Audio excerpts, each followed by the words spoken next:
Hey guys, this is Jamie at selfdefenseguy.com. You can find us on Facebook at selfdefenseguy UK, Twitter at selfdefenseguy1. You can find us on Instagram at selfdefenseguy, and YouTube at the YouTube channel, which is selfdefenseguy TV.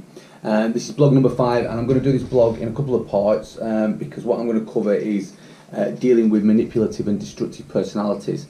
It's a tricky subject, but it's a useful one to go over because we need to recognise and defend ourselves against these types of personalities, because we will all come across them at some point in our lives. It's more likely that we will come across these types of personalities and these types of personalities that will do us harm than it is more likely we'll come across, fortunately, a physically violent situation. But it doesn't mean that these incidents and interactions with these individuals could be any less damaging to ourselves and our future lives.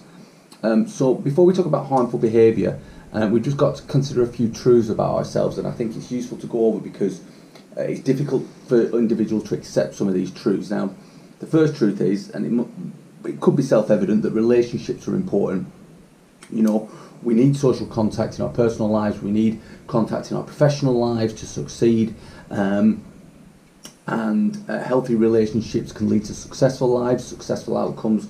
Unhealthy ones can be very, very destructive. But fundamentally, we all need relationships, and relationships are important.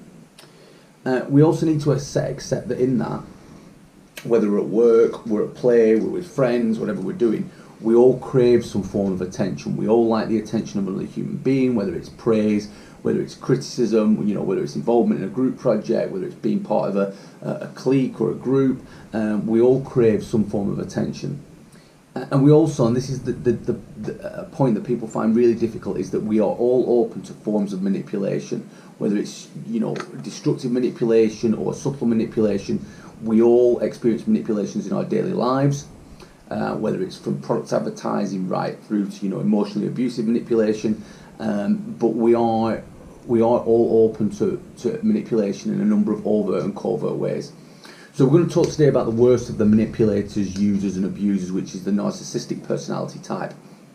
And the term narcissist comes from Greek mythology, and there's two stories that relate to the sort of etymology of the term narcissist. One is the story of Narcissus, and in Greek mythology he was a hunter, and he was supposed to be very beautiful, and he's revered by many, and indeed he had people that followed him and worshipped him for his beauty and his skill. This irritated Narcissus, and he rejected the love and the adoration of those that worshipped him for it, and this led to his followers committing suicide.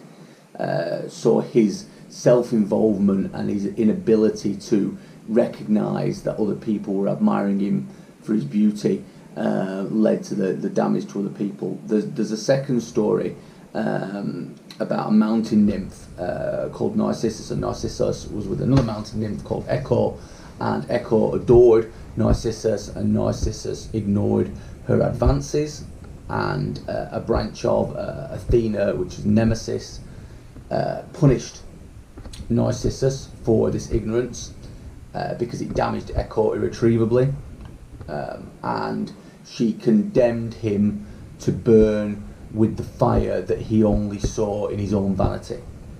So both stories, whichever story you recognise out of the Greek myths, relate to self-love and all-encompassing self-love. That level of self-involvement that doesn't care for the feelings and involvement of others. So I'd like to move on to the traits of the narcissist.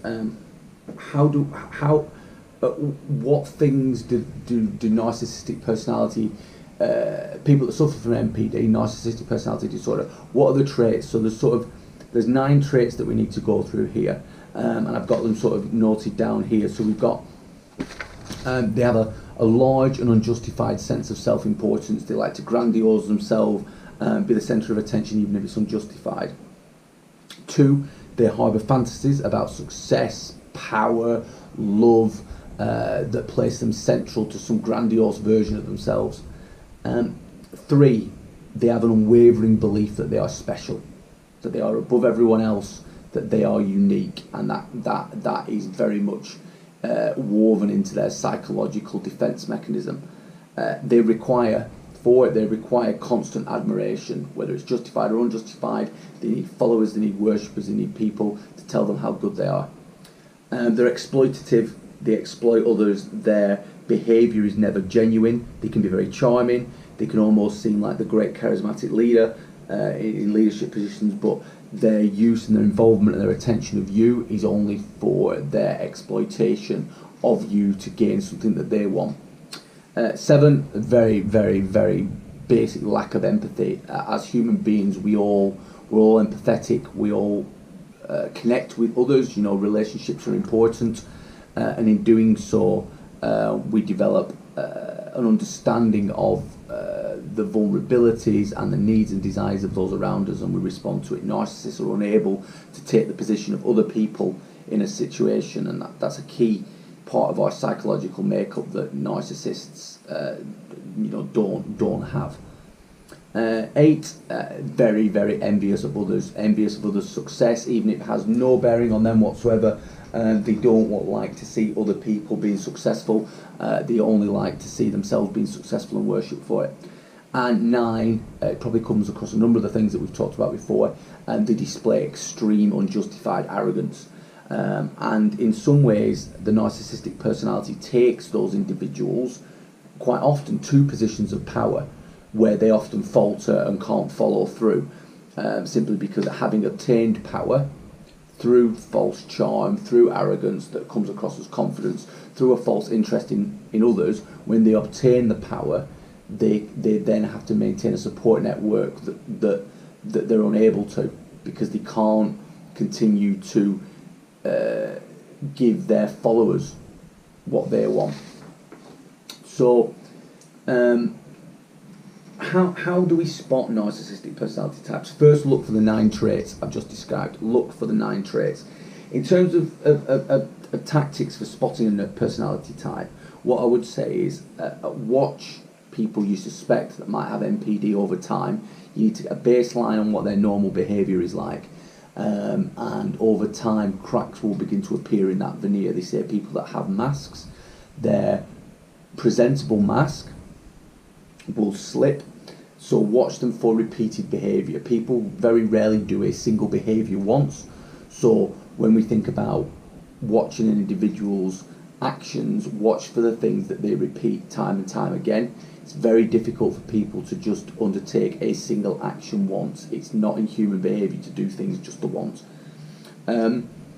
Watch them if a power balance changes. If they suddenly achieve power over you by promotion, family structure, friends, whatever, watch if their behaviour changes. Because if their behaviour changes, it basically says they have adopted a certain behaviour until that point, and now they no longer need to continue to conceal their true intentions, their true behaviour, their true character, because they've achieved a certain level that no longer requires them to pretend to achieve.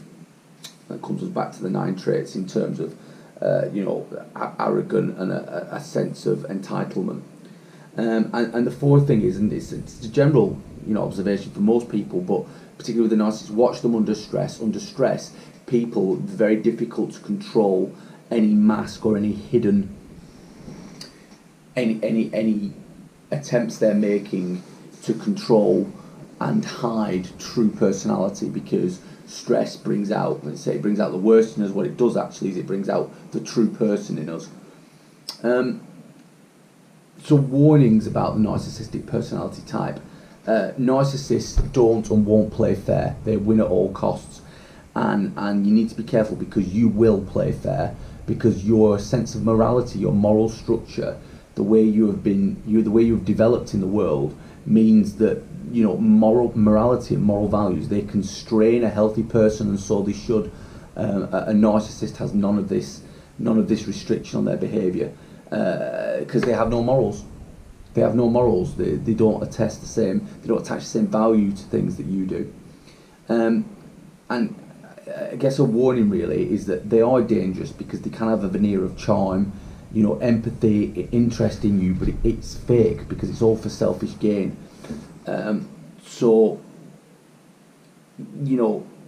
take the tips on the narcissistic traits, take the tips on how to observe them over time and spot potential narcissists, and then just heed those 2 or 3 warnings about narcissistic personality types, because if you do have to deal with a narcissist, if you, in particular in leadership roles, if you suspect, you know, someone who has power over you in a work environment or otherwise is you know, a classic NPD personality, we need to think about how we deal with that and protect you from the impacts of their behaviour, because they certainly will at some point fuck you over to a point where that damages some part of your psychological makeup, and indeed it may even damage, you know, broader things, you know, work, life, relationships, that sort of thing.